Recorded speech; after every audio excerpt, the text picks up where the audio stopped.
Meus irmãos e minhas irmãs, paz e bem, um bom domingo para todos e para cada um de vocês. A antífona de entrada deste 25º domingo do tempo comum, assim rezamos: Eu sou a salvação do povo, diz o Senhor. Se clamar por mim em qualquer provação, eu o ouvirei e serei seu Deus para sempre. Clamemos pelo Senhor. Tenhamos o Senhor próximo de nós, porque Ele já está próximo, mas nós devemos aceitar através da fé essa proximidade. Irmãos caríssimos, a palavra de Deus que nós ouvimos hoje da primeira leitura é do profeta Amós, que vai nos introduzir um tema que está presente no Evangelho, portanto, porque assim é a estrutura dos domingos do tempo comum. O profeta Amós é o primeiro dos profetas que nos deixou um texto escrito. E ele vai veementemente falar contra as lideranças injustas de Israel, contra aqueles que desfrutavam dos pobres. Vai falar que o pecado da justiça social é aquilo que mais está apodrecendo a religião de Israel. O profeta vai dizer assim: ouvi vós, que maltratais os humildes e causais a prostração dos pobres da terra. Vós que andais dizendo, quando passará a lua nova e o sábado, porque eram os dias que não se trabalhavam e eles queriam ganhar dinheiro até mesmo daquele dia, para venderem com rapidez o trigo. Vós que diminuís as medidas, aumentar o peso e adulterar balanças, dominar os pobres com dinheiro e humildes com um par de sandálias, e para pôr à venda o refúgio do trigo, aquilo que era para os pobres e que até isso eles queriam vender. Por causa da soberba, jurou o Senhor, nunca mais esquecerei o que eles fizeram. O tema parece que não tem nada a ver com religião, mas equivocamos-nos. É um tema muito presente na profecia bíblica, aquele de chamar-nos para uma mudança no nosso coração. A fé não é uma relação somente com Deus, mas a fé, se não tiver uma dimensão comunitária, de compaixão, de amor, que passa pela justiça, pela solidariedade, não é uma verdadeira fé. Porque se não sou capaz de amar o irmão que vejo, nunca serei capaz de amar o irmão que eu não vejo. O salmo que nós rezamos, 112, nós assim dizemos: bendito seja o nome do Senhor, agora e por toda a eternidade. Quem pode comparar-se ao nosso Deus, ao Senhor que no alto céu tem o seu trono? Este Deus eterno e onipotente, este Deus que parece assim inalcançável, inatingível. A terceira estrofe vai dizer: levanta o Senhor, levanta da poeira o indigente, e do lixo ele retira o pobrezinho, para fazê-lo assentar-se com os nobres, assentar-se com os nobres do seu povo. Hoje nós começamos a escutar a carta de Paulo a Timóteo, no capítulo 2, aonde o apóstolo, no início dessa carta, de uma das cartas pastorais, portanto, ele vai dar um conselho e também na conclusão sobre a oração. Antes de tudo, recomendo que se façam preces e orações, súplicas e ações de graças. Então, em preces, orações, súplicas e ações de graças, o apóstolo está aqui elencando as formas possíveis de oração. Por todos os homens, mas ele vai falar assim: pelos que governam e por todos os que ocupam altos cargos. A necessidade que nós temos, irmãos, na consciência de que nós somos o povo de Deus, que a Deus nós pertencemos, de rezar por aqueles que nos governam. Nós estamos num processo de eleição, é preciso discernir diante de Deus, não por capricho próprio, não é para buscar o seu bem pessoal, mas para nos reconstruirmos como nação.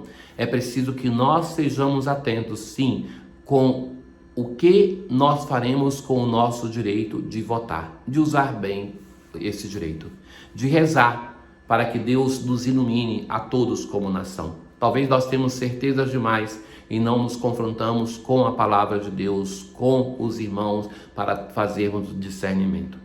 é um passo muito decisivo para um povo a votação. Por anos nós vamos ter esses governantes que podem fazer tanto bem como tanto mal a tantas pessoas. Mas não basta a eleição, nós devemos acompanhar aquelas pessoas que são eleitas e devemos acompanhar também suplicando a Deus com a nossa oração, não instrumentalizando a nossa fé como se faz em tempo de eleição, que todos se tornam religiosos, mas de fato suplicar ao bom Deus que ilumine essas pessoas que vão governar, para que governem com justiça, para que governem para o bem comum. Então o apóstolo recomenda isso e vai dizer, para que tenhamos uma vida tranquila e serena, com toda piedade e dignidade. Ele quer, Deus, que todos os homens sejam salvos e cheguem ao conhecimento da verdade. Mas ao final também o apóstolo vai dizer, quero, portanto, que em todo lugar os homens façam a oração, erguendo mãos santas, sem ira e sem discussões. Sem ira, sem discussões, em paz, de rezarmos em todo lugar, aonde nós estivermos, de nos tornarmos pessoas, como se diz de São Francisco, feitas oração. Na aclamação ao Evangelho de hoje, Jesus Cristo, sendo rico, se fez pobre por amor, para que sua pobreza nos assim enriquecesse. Jesus conta-nos uma parábola que é um pouco estranha, porque o personagem dessa parábola, ele é chamado de desonesto, mas esse juízo é sobre aquela pessoa, não sobre o ato dessa pessoa que é elogiada. Então vejamos, Jesus fala de um homem rico que tinha um administrador, que foi acusado de esbanjar os seus bens. Então é este ato de esbanjar os bens que o torna desonesto, e não como pensamos aquilo que ele vai fazer no final. Porque os administradores, como os cobradores de impostos, eles ganhavam em cima daquilo que produziam, o lucro que eles estabeleciam. Então, nesse sentido, o administrador de uma fazenda, o que ele fazia? Se ele produzia 1000 sacas de café, e então o seu patrão lhe pedia por isso R$1.000, ele podia vender por 2.000, 10.000, 1 milhão. O que ele ganhava mais era o lucro dele. Ora, então, o patrão chama-o para que preste conta da sua administração. E veja o raciocínio deste homem. Para cavar, não tenho forças. Nunca foi habituado a isso. De mendigar, tenho vergonha. Era rico demais para sair agora como mendigo. Já sei o que fazer. Então ele chama os devedores do seu patrão e pergunta ao primeiro, quanto deves? 100 barris de óleo. Pega a tua conta, senta-te depressa e escreve 50. Então, 50% do abatimento da dívida. Há um outro que vai dizer 100 medidas de trigo, ele vai dizer, escreve 80. Então, ele renuncia ao seu lucro ou parte do seu lucro, ele não defrauda o seu patrão. O seu patrão, ele tem que prestar conta, então ele não tinha por como roubar do seu patrão, ele tem que prestar contas da sua administração. Agora, o Senhor vai dizer, o Senhor elogiou o administrador desonesto, porque ele agiu com esperteza. Eu vos digo, usai o dinheiro injusto para fazer amigos, pois quando acabar, eles vos receberão nas moradas eternas. Esse dinheiro injusto que Jesus fala, não é o dinheiro roubado, como não é roubado aquele do administrador, mas o dinheiro que é o acúmulo do dinheiro pelo dinheiro. Na concepção de Jesus, praticamente o dinheiro é sempre injusto, sobretudo quando ele é usado para o enriquecimento próprio e não para a partilha. Quem são os amigos que devem ser feitos através do dinheiro? Os pobres. É com os pobres que devemos compartilhar aquilo que nós temos. Eles vos receberão na morada eterna, porque ali estarão aqueles que viveram nessa vida na indigência, se abriram o coração para o encontro com o Senhor. Se vós não sois fiéis no uso do dinheiro injusto, quem vos conferirá o verdadeiro bem? O verdadeiro bem são todas as graças de Deus. Ninguém pode servir a 2 senhores, porque ou odiará um ou amará o outro, ou se apegará a um e desprezará o outro. Vós não podeis servir a Deus e ao dinheiro.